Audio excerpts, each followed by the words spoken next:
कुछ ही दिनों में विधानसभा चुनाव होने वाले हैं। सभी पार्टी के नेता अब अपने विधानसभा क्षेत्र के दौरे पर हैं। सभी दल अलग अलग क्षेत्रों पर अपना दांव लगा रहे हैं। इसी कड़ी में पूर्व मंत्री अर्जुन खोतकर ने जालना और घनसावंगी निर्वाचन क्षेत्र की मांग की है। उन्होंने कहा कि यदि बीजेपी जालना विधानसभा सीट की मांग करती है तो हमें भोकर और बदनपुर क्षेत्र को दे दे।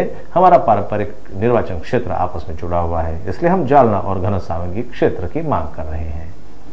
हो, भाजपने मी ऐकलं आणि वाचलं वर्तमानपत्रामध्ये की जालन्याची विधानसभेची जागा मागितली। मग आम्ही त्यांना सांगितलं, हो ठीक आहे, तुम्हाला जालना हवं आहे तर आम्हाला भोकरदन आणि बदनापूर देऊन टाका, आम्ही जालना तुम्हाला सोडून द्यायला तयार आहे। त्यामुळं या दोन जागाची मागणी आम्ही या ठिकाणी केलेली आहे आणि आमचा परंपरागत मतदारसंघ घनसावंगी आहेच, त्याही मतदारसंघाची मागणी आमची आहेच।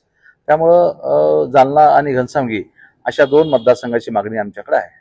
निश्चितपणे माननीय एकनाथ शिंदे साहेब, देवेंद्रजी आणि अजितदादा यांच्या नेतृत्वामध्ये सरकार स्थापन होईल अशा प्रकारची आम्हाला विश्वास पूर्णतः, आणि ते सरकार सुद्धा पार पडेल। जालन्याच्या बाबतीत जर बोलायचं झालं तर निश्चितपणे जालना मतदारसंघ हा शिवसेनेचा बालेकिल्ला आहे, तो आम्ही या ठिकाणी काढू। त्याबद्दल आमचा घनसावंगी आहे, तो आम्ही या ठिकाणी काढू। परतूर मतदारसंघाच्या संदर्भात आम्ही दावा केलेला नाही। कार्यकर्त्याची भावना असेल तो आम्ही दावा केलेला नाही। त्याबद्दल ज्यांचे मतदारसंघ 3 भारतीय जनता पक्षाचे मतदारसंघ आहेत तिथं आम्ही दावा करण्याचं काही कारण नाही। परंतु कार्यकर्ते असतात, कार्यकर्ते बोलतात, त्या माध्यमातून कार्यकर्त्याची समजूत करावी लागते।